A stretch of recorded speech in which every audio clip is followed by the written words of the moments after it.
Donc très heureux d'intervenir pour la deuxième année à MUSEC.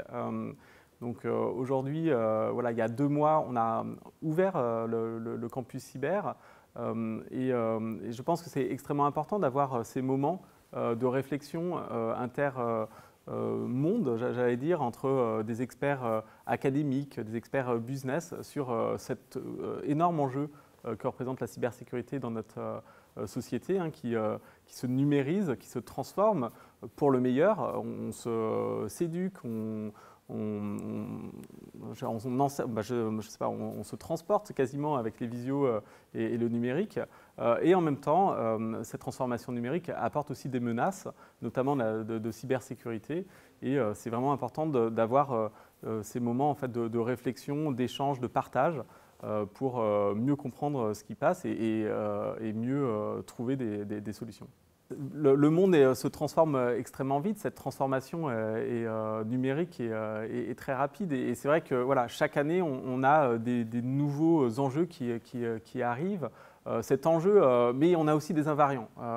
Dans ces invariants, on a cet enjeu voilà, d'avoir confiance dans cette transformation numérique et pour ça, on a besoin de mieux travailler ensemble, travailler entre académiques, chercheurs, experts de la cyber, industriels, acteurs publics ou privés, pour mieux répondre aux défis de cette transformation numérique. On voit avec le contexte actuel qu'on a besoin de gagner en autonomie, si ce n'est pas en souveraineté, sur ces sujets de numérique. Et est extrêmement important en fait, de former, d'avoir les compétences, d'avoir l'expertise pour ne pas être dépendant sur telle ou telle technologie, pour qu'en situation de crise, que ce soit une situation de crise voilà, de santé ou crise de guerre, on puisse être autonome et être maître de nos choix en tant que nation. Oui, MUSEC permet en fait cet échange dans un lieu qui est plutôt agréable, de l'université de Lumini, d'échanger avec voilà, des experts à la fois techniques, des experts académiques, industriels. Et c'est vrai que c'est important d'avoir ces échanges parce que derrière la cybersécurité, ce n'est pas qu'une histoire de technologie, c'est aussi des histoires d'humains. Et ces moments de partage sont extrêmement importants et on l'a vu pendant la période Covid, c'est quand même mieux d'avoir des événements physiques qu'en visio. Je m'intéresse d'une part à la cryptographie post-quantique parce que je travaille beaucoup sur la cryptographie et les codes correcteurs d'erreurs. Et sinon, je travaille aussi sur tout ce qui est primitifs qui permettent de sécuriser les calculs qui sont faits dans les primitifs cryptographiques, donc tout ce qui permet d'accélérer ces calculs, mais aussi de les faire de façon sécurisée. Ce sont les créateurs de ces journées qui sont venus me demander si je souhaitais m'occuper de cette année du comité d'organisation. Ce que je crois comprendre, c'est que leur objectif, c'est que chaque année, de solliciter quelqu'un de nouveau pour apporter de nouveaux thèmes dans ces journées. Donc ce forum à MUSEC, il existe maintenant depuis 6 ans. Donc c'est un forum qui a été créé à l'origine par le laboratoire I2M de Aix-Marseille Université. Et l'objectif, c'est vraiment de réunir aussi bien les intervenants académiques qu'industriels et aussi les étudiants, c'est très important, sur ce domaine très important qui est la cybersécurité. L'objectif, c'est déjà de savoir un peu où on en est sur ce domaine, donc c'est pour ça qu'il y a des experts qui viennent en parler, ce qui nous permet aussi de savoir quels sont encore les enjeux qu'il faut résoudre, et puis ça permet aussi donc d'accueillir des étudiants ça leur permet de voir qu'il y a énormément de travail en ce moment dans ce domaine, donc c'est aussi pour les intéresser. Je peux faire un exposé sur la sécurité et l'insécurité des systèmes de vote.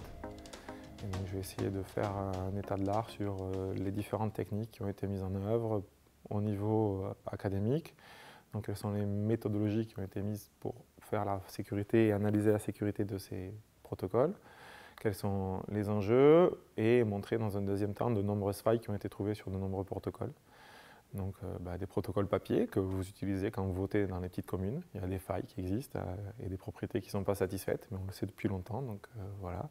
Il y a d'autres failles qui existent dans d'autres protocoles qui ont été découvertes. Donc ça montre bien que c'est un vrai problème de recherche et il faut vraiment passer du temps, faire du design de protocoles, les vérifier avant de pouvoir les utiliser correctement. Donc, je suis Stéphanie Bourlois du cabinet SBBD. Et aujourd'hui, je suis là pour représenter le CEF6. C'est le cercle des femmes cyber qui veille justement à valoriser la femme et à l'amener au devant de problématiques cyber par une sensibilisation, un accompagnement et une formation continue, un suivi continu. Et l'idée, c'est la valorisation de la femme, mais en complément, il y a également une sensibilisation pour les plus jeunes, justement à l'utilisation des outils cyber pour mesurer les enjeux, les risques, les parents, les enseignants. Et enfin, sur un troisième point, le CEF6 communique auprès des étudiants sur les métiers de la cyber pour désinhiber un peu l'image que l'on a de la cybersécurité. Je suis chef d'entreprise et je suis aussi membre bien sûr du CEF6, mais je suis localisée dans le sud de la France et également au campus Cyberdéfense. J'ai eu la chance d'intégrer justement ce projet national qui permet à toute entité, même moi, une femme, petite entreprise, d'accéder justement à une lisibilité et une position voilà, favorable pour la communication. Donc du coup, ça permet à mon entreprise d'évoluer et d'être aussi présente. Tout ce qui est sécurisation et mise en conformité, RGPD, loi informatique et liberté. Accompagnement des structures essentiellement publiques et également privées, mais je suis issue du secteur public. Donc l'idée, c'est vraiment d'accompagner les collectivités sur la mise en conformité et sécurité des structures. Je suis responsable de la coopération avec la filière cybersécurité à la direction des relations avec les entreprises du CNRS. Et donc parmi mes missions, je suis également le représentant du CNRS au campus cyber La Défense qui vient d'être inauguré par Bruno Le Maire le 15 février 2022. Mon objectif était de m'imprégner des sujets scientifiques et de mieux connaître l'écosystème de la recherche en cybersécurité en PACA, puisque notre objectif étant de favoriser la recherche collaborative et la recherche partenariale en croisant les compétences des laboratoires du CNRS avec les besoins des industriels en cybersécurité. On veut absolument favoriser cette recherche puisqu'il y a des défis à relever dans le domaine de la cybersécurité. On l'a vu par exemple en cryptographie post-quantique. Et donc l'objectif c'est vraiment d'impliquer les laboratoires du CNRS dans ces défis aux côtés des industriels.